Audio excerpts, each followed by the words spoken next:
Oh, look at you. DJ Cool up in here. Let me clear my throat. Thank you. How you been, friend? Good. I haven't seen you in a minute. I know. We've been on opposite schedules here lately. It's kind of like we've come back from vacation over these last few weeks. And anyway, I'm just trying to say that I've missed you. I've missed you, too. It's good to see your face. I know. It's made it a little bit tough to get in the same studio, even though we're socially distancing still. Absolutely. Got the masks on. We're good. 6 feet apart. Yeah, everything continues to be canceled because of COVID. I know. It's so disappointing. It's become, at this point, super annoying. I mean, not keeping everyone safe and healthy and, wearing the mask and doing what you can. Because, if there ever was a time to show more compassion or have more compassion for one another, and then it's right now. Maybe that's an experiment or an exercise in that right now. But I'll tell you what I miss because of coronavirus. What? I really miss live music and going to concerts. Oh, me too. And festivals, too. Yes. What was the last music festival you went to? Oh, gosh. I don't even know if I can remember the last. Maybe when I was in my teens, which was... In your teens? Yeah. Wow. It was a long time ago. Wow, because, in our line of work, there are a lot of radio stations. They often put together like a day of music with like multiple top artists that play on that station. Sure. And they're all performing on the same stage. Mm-hmm. And I can't imagine trying to do it in our current climate. Well, who have you seen? When was the last person that you've seen in concert or just...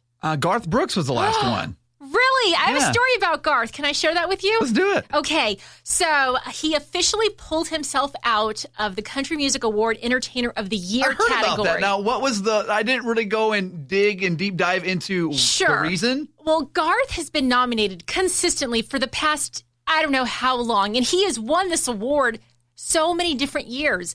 So he decided he wants to pull himself out because he says there's a lot of younger country artists that deserve this award. Wow. But the Country Music Association would not let him do that. They said, we cannot pull you out. You're nominated again. So he officially pulled himself out of the category. It's like his way of trying to say, look, I've been there. I've put on these amazing concerts in my career. I appreciate the nomination. I appreciate getting the look, right? Yes. It makes me feel good that, like, at whatever age he is, like, he's still out there. He still has it. The country music community, they still love what he gets out there on stage every night and does. So they're very appreciative of that.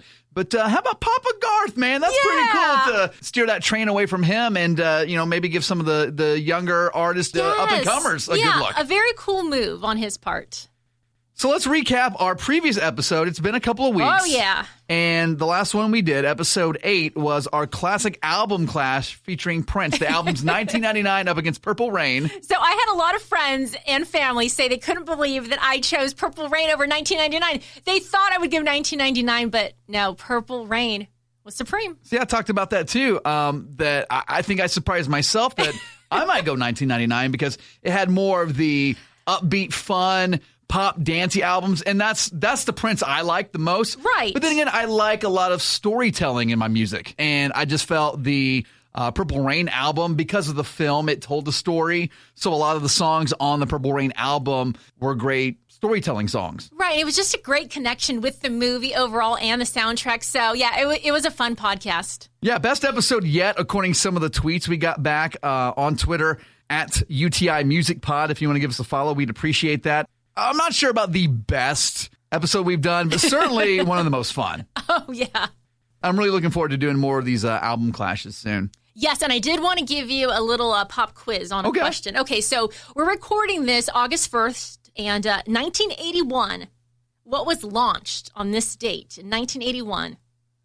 MTV? Yes! All right! Yeah! Okay, now, follow-up question. Okay. What was the first music video that played on August 1st of 1981? Because I'm a fossil and a dinosaur, and only I would know this, the Buggles video killed the radio star. Yeah! Good job, my friend! I feel like, though, if you're a music aficionado or you work in the music industry or in radio or really in the entertainment industry where you're doing anything music-based, music history or maybe a podcast about music like we're doing, I feel like that's a must-know trivia question. It really is. And it's when they used to play music videos. Remember the good old days? Oh, Right. Miss those videos. I think I saw a meme recently that was, and maybe we shared it to our Facebook. Okay. Under the Influence Music Pod on Facebook and Instagram. But I think I shared this, and it was a meme that had the MTV logo, and it said, "Thanks to MTV for giving us 14 years of great music videos." Oh, yeah, I've seen that. And people were like confused. They're like, wait, MTV's been around a lot longer than that. I'm like, well, think about this for a second. They've stopped playing music videos. They stopped playing music videos in like 2004. So, Pretty much. Hey, let's deep dive into Fleetwood Mac. Ooh, Fleetwood Mac. You know, Adri, we were mentioning headlines in the news, and the reason we wanted to do this episode mostly because of the passing of Peter Green, one of the founding members of Fleetwood Mac. He passed away last weekend, was it? Yes. Okay.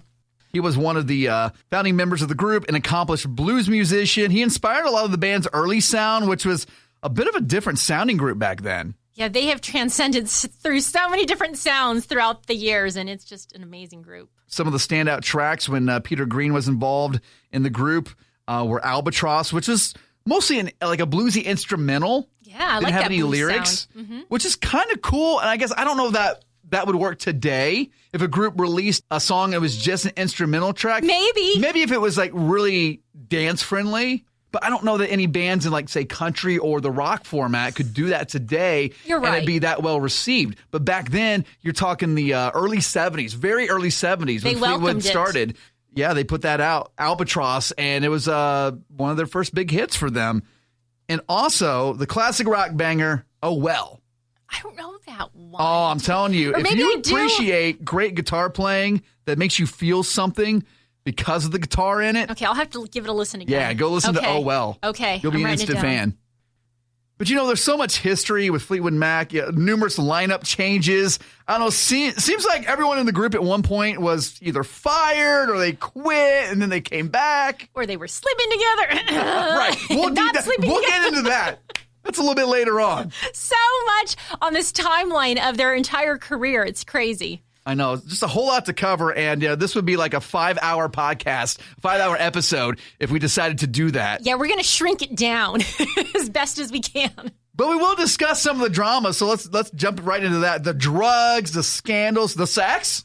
The sex. As you mentioned, everyone sleeping with one another, often to get back at the member of the group they were pissed off at the time. Right. It was a very childish behavior where like, oh, you pissed me off, so now I'm sleeping with such and such, and then you'll sleep with them next week. And it was just like, it was crazy. They were on the cover. I think it might have been, was it Rolling Stone, where they were in a bed, and Annie Leibovitz, who is a famous photographer, right. She took a picture of them and said, I think it would be great if you guys would just all be in a bed. Naked? So they're not naked. Okay. They were fully clothed, but Right. they had a sheet covering some of them, not others. And Right. they were all in this bed. And it was just, I mean, it's an amazing picture. Wow. You gotta I'll have to go check back out and that check that out. Yeah, we'll post that up to the social media channels. Yes, we see if will. anyone remembers this. And yeah, again, sometimes these photojournalists or photographers, they go around, like part of their job is to tour with the band and Yeah. take these incredible photos.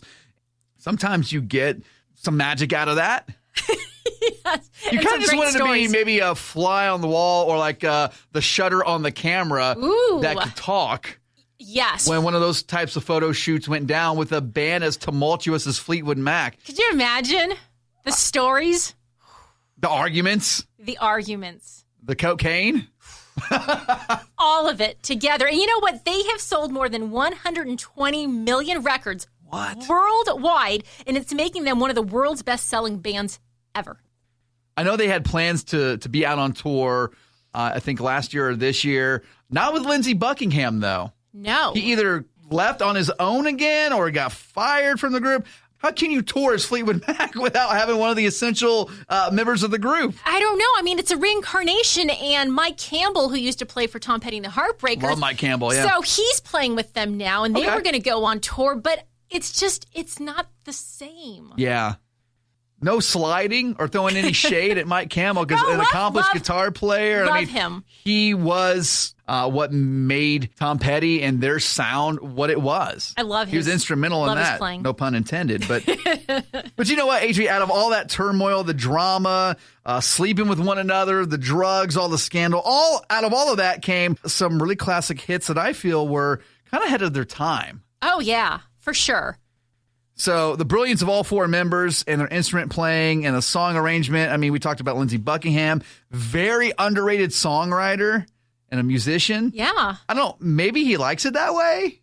He's just a cool rock guy, you know? So maybe he's not in the spotlight a lot, though. No, he's You don't not. hear a lot about him. But you know who he is. Right. See, so maybe that's that cool mystique he has. Yeah, maybe the enigma The enigma. of the group. Sure. Why not? I don't know. There was a lot of enigmatic things that were going down back then, 70s and 80s. Yes. It's pretty incredible, though, that they lived to tell about all this stuff, too, if you really think about it. You know what? That's true, because the bands that they considered thanking their Coke dealer on, I forget which album it was. They thanked their Coke dealer? They were going to. Oh, okay. But they didn't. And Lindsey Buckingham said that Fleetwood Mac famously worked out that if they had laid out all of their cocaine, it would have been, it just kept going and going and going. Like, that's how much cocaine and drugs they did collectively, which I thought was crazy. Like you said, how they're still making music while under the influence of their own drug of choice. Under the influence. Yes. That's why this episode hits home with the title of our podcast so much. It really does. If you think about a lot of the artists we've talked about have been under the influence of something, and you know, maybe that's where the genius comes out. Maybe. And maybe it was just a totally different time, and we can't relate because we didn't really maybe get into that specific artist or group until we were a little bit older. Right. That's true. I mean, I remember hearing Fleetwood Mac on in my parents' house. My mom would listen all the time to Fleetwood Mac. Yeah. So that's how I knew about the band, and then I started to listen to Stevie Nicks when she kind of branched off. So Yeah. they were always on the radio, always. Maybe it was just a different time where you could get away with laying out all your cocaine on this table or, you know, down a long hallway backstage before a show. Well, you know, and you don't go to jail for it or you don't get busted. It was okay to a certain point. Annie Leibovitz said that when she flew into town, wherever they were, to take that picture that became an iconic picture of them in the beds, she said that she brought them Coke and kind of put it out on the table. And she was like, they all looked at me like, what are you doing? And she was like, I thought this is what you guys do. And they were like, okay, it's cool. But she was like, yeah, I don't know. Just weird times. Maybe their song The Chain was about like I love that song. I'm glad you brought it up. Maybe it was about the drug chain. Okay, who they got it. Moving on. Yes, thank you. So some big solo records, I think, resulted from a lot of that drama, a lot of the drug use, especially from Stevie Nicks. I just think as a female voice in rock and contemporary music, it may be even dabbling in the country format a little bit. Who hasn't Stevie Nicks influenced? I can name Lady Antebellum for sure, or Right. Lady A as they're referred to now. And they were on a country crossroads show where Lady A and Stevie Nicks were talking about just their careers in general. Yeah. And it was neat for Stevie Nicks to say that she always wanted to have a family, but she said because she was on the road and she was touring so much, they didn't want her to get pregnant. They didn't want her to have that family life. So she said that was a really difficult thing for her to have to do. Wow. Man, that's some kind of deep stuff there. Yeah. You have to put what you want in your personal life, a husband, kids, marriage, All of it. downtime. Yep. You know, sure, you get to be a rock star and sing these incredible songs on stage every night and be loved and adored by millions of fans around the world. But when you're not in the studio working on an album or you're not traveling on the road and you want those kinds of things, but then you have someone saying, no, you can't do that because you have to project this image or you have to, there's always the next album to write. There's always the next tour to go on. Yeah, That's got to be incredibly tough. You could see the sadness in her eyes when she was talking to Hillary, who's had, I think, 3 kids. And she said, you know, Lady A has allowed her to have a family life while they're touring, which is really cool. So let's get into this with the songs. Let's share some of our favorites, maybe why we love them, and the emotions they make us feel. Let's discuss how the band's sound is maybe prevalent in a lot of today's music. Oh, yeah, for sure. Like one of my favorite songs we were talking about, The Chain. Yeah. That song is just so awesome. And every time I hear it, I can hear Lady A, and I want them to cover that song so bad because I know they would do it justice. Right. I I love also hear the group Little Big Town. Okay. And a lot of Fleetwood Mac Okay. songs. If we're talking about some newer artists and the influence that Fleetwood Mac has had on them, the Fleetwood Macs of today. Again, like you said, Lady Antebellum or Lady A. Also, I don't know if you've heard of the alternative rock girl group Haim or Haim. No, I haven't. They say they're a big mark for the Mac. Really? Yeah. And they've got some good tunes. I'll have to check them out. Okay. Yeah, if you want something to listen to over the next week, you want a little bit of a break from Fleetwood Mac, or you kind of want to mix it up and maybe